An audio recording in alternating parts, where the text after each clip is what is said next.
Hello guys, welcome to my YouTube channel ENG doing and hope all is well. आज हम जानेंगे 8 part of speech एक details में, तो इन हिंदी और हिंदी में भी जानेंगे। तो फिर चलिए हम शुरू करते हैं। 8 part of speech: noun, verb, preposition, pronoun, adverb, adjective, conjunction and interjection. तो फिर हम जानेंगे पहले ये नाउन क्या होता है। A noun names a person, place, things और idea। नाउन को जिसे हम संज्ञा कहते हैं, संज्ञा किसी व्यक्ति, स्थान, वस्तु या विचार का नाम देती है। तो ये क्या हो गया, जैसे डॉग, कैट, किसी भी वस्तु, चीज़, जैसे कैट, हॉर्स, टीचर, एप्पल, कोई भी वस्तु फिर होगी। तो ये हो गया, इससे संज्ञा कहते हैं। तो वर्ब किसे कहते हैं? वर्ब यानी क्रिया। और वर्ब इज अ वर्ड और group of word that describe an action and experience. तो वर्ब क्या होता है? वर्ब होता है क्रिया। क्रिया एक शब्द या शब्दों का समूह हो है जो एक क्रिया अनुभव का वर्णन करता है। तो क्या हुआ? वर्ब इज अ वर्ड और एक ग्रुप ऑफ वर्ड। तो हो गया वर्ब इज अ वर्ड, शब्द और शब्दों का समूह जो एक क्रिया अनुभव का वर्णन यानी डिस्क्राइब करती है। क्या कर रहा है वो? वॉक, लुक, गाना गा रहा है, सुन रहा है, क्या कर रहा है, तो इसे क्रिया कहते हैं। फिर है प्रीपोजिशन यानी संबंध सूचक। A preposition is used before a noun, pronoun और given to show place, time, direction in a sentence. तो इसका क्या हुआ? प्रीपोजिशन क्या हुआ? किसी वाक्य में जगह, समय और दिशा दिखाने के लिए संज्ञा, सर्वनाम या गेरेंट से पहले एक पूर्व सर्ग का उपयोग किया जाता है। किसी वाक्य में जगह, समय और दिशा दिखाने के लिए। समय कौन सा है इसका? ये इसे ही कहते हैं। किसी वाक्य में जगह, समय और दिशा दिखाने के लिए संज्ञा, सर्वनाम या गेरेंट से पहले एक पूर्व सर्ग का उपयोग किया जाता है, जिसे हम प्रीपोजिशन कहते हैं। जो हम लोग तभी जानेंगे जब हम एक्सरसाइजेस या विस्तार से करेंगे, तो तभी हम लोग अच्छा से जान पाएंगे। तो मतलब प्रीपोजिशन आखिर में होता क्या है। फिर है प्रोनाउन, जिसे हम सर्वनाम कहते हैं। Pronouns replace the name of a person, place, things और आइडिया इन अ सेंटेंस। तो प्रोनाउन क्या होता है? किसी वाक्य में किसी व्यक्ति के नाम के जगह वस्तु या विचार का उच्चारण करेंगे। तो नाम के बदले में जैसे सी, ही, दे, तो किसी व्यक्ति के नाम की जगह वस्तु या विचार का हम लोग यूज करेंगे, तो उसे हम कहेंगे सर्वनाम। फिर है एडवर्ब, क्रिया विशेषण। An adverb tells how often, how, when, where it can describe a verb, an adjective और एन एडवर्ब। क्रिया विशेषण क्या होता है? एक क्रिया विशेषण बताता है कि वो कब, हाउ ऑफन बताता है कि वो कब और कितनी बार क्रिया विशेषण का वर्णन कर सकता है। तो ये क्या बताता है? Tells how often, how, when, where it can describe, मतलब कितनी बार क्रिया और विशेषण का वर्णन कर सकता है। तो इसे हम कहेंगे क्रिया विशेषण। एडजेक्टिव यानी विशेषण। An adjective describe a noun और प्रोनाउन। एडजेक्टिव क्या होता है? विशेषण, संज्ञा या सर्वनाम का विशेषता बताता है। संज्ञा यानी किसे कहते हैं हम? नाउन। संज्ञा या सर्वनाम यानी प्रोनाउन और नाउन का विशेषता बताता है। डिस्क्राइब्स हो गया, उसे कहते हैं जैसे रेड, टॉल, वो लड़का लंबा है, टॉल। वो लड़की सुंदर है, ब्यूटीफुल, हो गया एडजेक्टिव। कंजक्शन जॉइन वर्ड्स और group of words in a sentence. समुच्चय बोधक किसे कहेंगे? समुच्चय बोधक जिसे हम कहेंगे समुच्चय बोधक वाक्य में शब्दों या शब्दों के समूह को जोड़ता है। जैसे हम लोग एक सेंटेंस में he is going and she is, जैसे हो ही इज गोइंग और शी इज सिटिंग, तो हो गया इसमें एंड। हम लोग एंड लगाएंगे तो हम लोग अगर एंड लगा देंगे तो वो सेंटेंस जुड़ जाएगा। तो हम लोग इसलिए इसे कहते हैं शब्दों के समूह को जोड़ता है। वो हम लोग क्या सेंटेंस में एंड चाहिए, बिकॉज चाहिए, सिंस, ऐसे करके हम लोग उसको जोड़ते हैं, समुच्चय बोधक कहते हैं। इंटरजेक्शन, जिसे हम विस्मय बोधक कहते हैं, it expresses strong emotion and is often followed by an exclamation point. इसे क्या कहते हैं? विस्मयादिबोधक अभिव्यक्ति भावना से व्यक्त की जाती है, भावना से व्यक्त किया जाता है, और अक्सर विस्मयादिबोधक बिंदु द्वारा होता है, बिंदु द्वारा खत्म होता है, या बिंदु द्वारा हम लोग पीछा किया जाता है।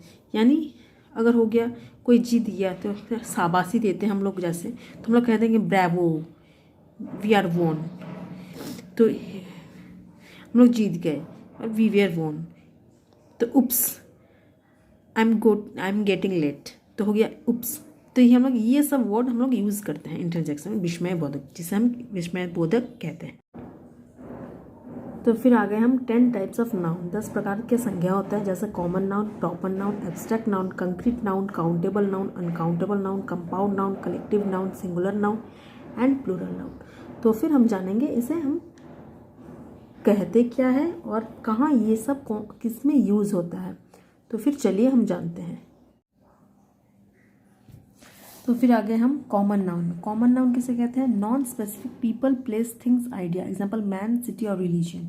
कॉमन वाचक जिसे हम जातिवाचक संज्ञा कहते हैं, नॉन स्पेसिफिक पीपल यानी विशेष नहीं, अविशेष, किसी विशेष वस्तु स्थान का नहीं, जैसे जो कॉमन होता है, अविशेष, जैसे मैन, सिटी, इंसान, शहर, धर्म, जिसे हम कॉमन नाउन कहेंगे। फिर है प्रॉपर नाउन, जिसे हम कहेंगे व्यक्तिवाचक, स्पेसिफिक पीपल, किसी विशेष वस्तु स्थान का वर्णन करती है, जैसे लंदन, हम लोग प्लेस नहीं लिखा हुआ है, इसमें लंदन लिखा हुआ है, पर्टिकुलर जगह का बता रहा है। नेल्सन मंडेला, पर्टिकुलर मैन, तो हो गया ये प्रॉपर यानी व्यक्तिवाचक। फिर हो गया एब्स्ट्रैक्ट नाउन, जिसे हम कहेंगे एब्स्ट्रैक्ट नाउन, जिसे हम कहेंगे भाववाचक संज्ञा, जैसे something that you cannot perceive with your 5 senses, जो हम लोग महसूस कर सकते हैं, हम लोग सिर्फ महसूस कर सकते हैं, लोग जान नहीं सकते, मतलब छू नहीं सकते, ये सब समझ सकते। जैसे एब्स्ट्रैक्ट नाउन भाववाचक, अपना भावना से समझ सकते हैं, भावनाओं से, जैसे बिलीफ, लव, प्राइड, हैप्पीनेस। फिर है कंक्रीट नाउन, जिसे हम कहेंगे ठोस संज्ञा, जैसे something that you can realise और परसीव विद योर 5 सेंसेस, जिससे हम बता सकते हैं आखिर ये चीज़ है क्या, जैसे एप्पल, फ्लावर हो गया, कंक्रीट नाउन में चला गया। फिर हम जानेंगे काउंटेबल नाउन, गणनीय संज्ञा, गणनीय, हम लोग गिन सकते हैं, जैसे एप्पल, ऑरेंज, ट्रेन, बॉटल, जिसे हम गिन सकते हैं, हो गया काउंटेबल में। अनकाउंटेबल मतलब अगणनीय, नहीं गिन सकते, मिल्क, वाटर, राइस, क्वांटिटी जान सकते हैं पर हम लोग गिन नहीं सकते। फिर है कंपाउंड नाउन, जिसे हम कहेंगे समूहवाचक, सब मिलकर बनता है एक समूह, जैसे मेड अप ऑफ 2 और मोर स्मॉलर वर्ड, छोटे छोटे शब्दों का समूह मिलकर एक होता है, जैसे सनफ्लावर, सन का मीनिंग अलग होता है, फ्लावर का मीनिंग अलग होता है, फिर हम लोग जब इसको जोड़ देते हैं इसका मीनिंग कुछ और होता है। सी फूड, सनफ्लावर हो गया, इसे कंपाउंड या समूहवाचक संज्ञा। फिर हो जाएगा कंपाउंड नाउन यानी यौगिक संज्ञा, मेड अप ऑफ 2 और मोर स्मॉलर वर्ड, छोटे छोटे शब्दों का समूह मिलकर, जैसे सनफ्लावर, सी फूड, दोनों का मीनिंग भी अलग होता है, जब जुड़ जाता है उसका मीनिंग अलग हो जाता है। जैसे कलेक्टिव नाउन या समूहवाचक, refer to a group of, यानी समूह मिलकर जो बनता है, एक साथ समूह चीज़ रहता है, ग्रुप, तो उसे हम जैसे bunch of flowers, fluke of ship, group of man, group of, तो ये सब हो जाएगा कलेक्टिव नाउन में। फिर हो गया सिंगुलर नाउन यानी एक वचन संज्ञा, रिफर टू 1 पर्सन, सिर्फ एक चीज़ को दर्शाएगा, वस्तु, चीज, स्थान, एक। फिर प्लूरल नाउन यानी बहुवाचक संज्ञा, वाचक है बहुवाचक, refer to more than 1 person, एक से ज्यादा, मतलब पर्सन, प्लेस, कैट्स, शिप्स, सब में एस लगा तो एक से ज्यादा हो गया, हो जाएगा वो प्लूरल नाउन।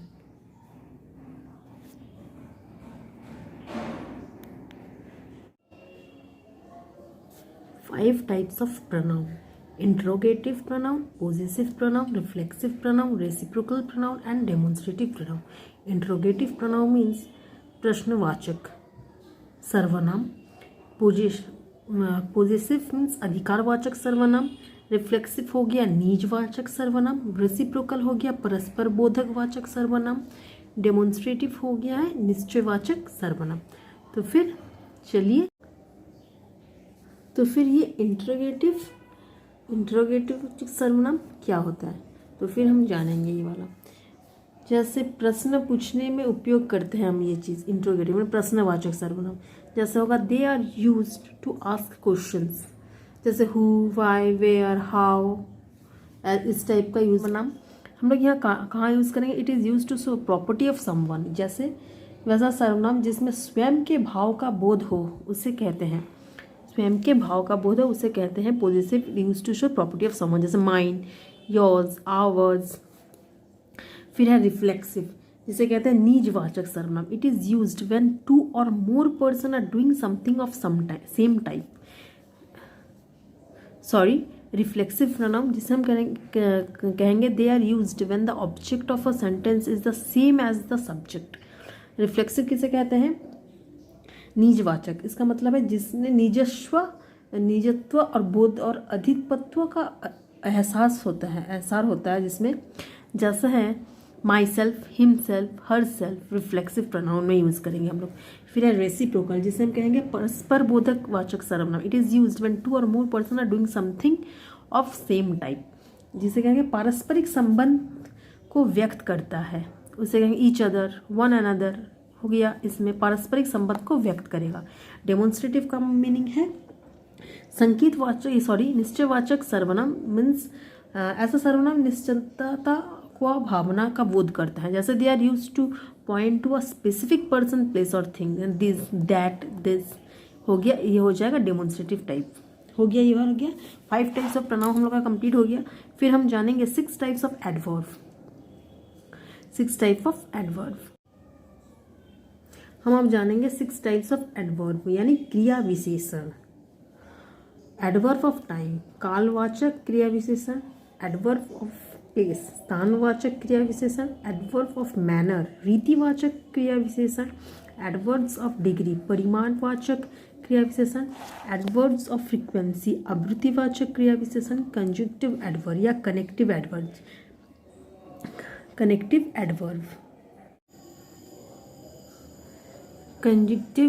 एडवर्ब कनेक्टिव जिसे संयोजक एडवर्ब कहेंगे या क्रिया विशेषण। एडवर्ब्स ऑफ टाइम क्या हुआ, कालवाचक, जैसे समय को दर्शाता है, जैसे सम टाइम, रिसेंटली, अभी अभी, हालांकि, ड्यूरिंग, तभी, ऑलवेज, हमेशा, सून, जल्दी। तो ये हो गया कालवाचक, समय को दर्शाता है। फिर हो गया एडवर्ब ऑफ प्लेस, क्रिया विशेषण क्या है, जगह, प्लेस। स्थानवाचक, कौन से स्थान में है, इधर, उधर, ऊपर, नीचे, अंदर, बाहर, हो गया ये वाला स्थानवाचक। अब हम जानेंगे एडवर्ब्स ऑफ मैनर, हो गया रीतिवाचक, कैसा टाइप का है, जैसे क्विकली, डेंजरसली, क्विक, जल्दी, साफ सुथरा, नीटली, ये हो गया मैनर्स, रीतिवाचक। एडवर्ब्स ऑफ डिग्री परिमाणवाचक, जिसे हम कहेंगे कितना ना, एंटायरली, सभी, पूरा पूरी, मतलब पूरा, थोड़ा सा, कुछ ज़्यादा, हालांकि पूरा ही, ये सब हो गया हम लोग को परिमाण, कितना हुआ है परिमाण, डिग्री हम लोग जानेंगे।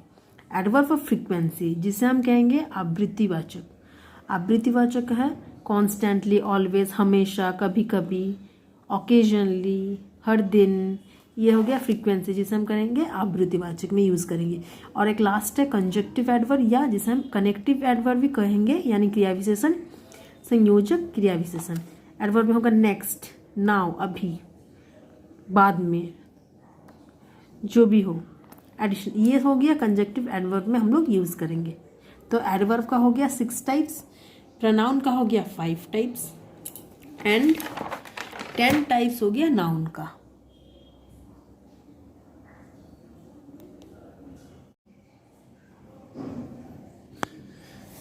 अब हुआ है 7 टाइप्स ऑफ वर्ब्स।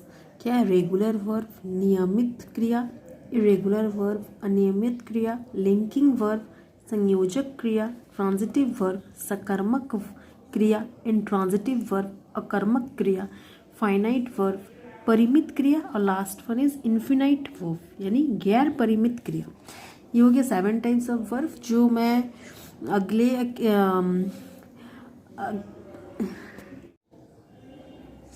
फिर आ गया है प्रेपोजिशन यानी संबंध सूचक।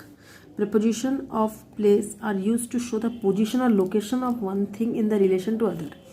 तो हम लोग ये सेंटेंस में यूज़ करेंगे, जब यूज़ करेंगे तभी अच्छा से समझ में आएगा, वरना नहीं आएगा।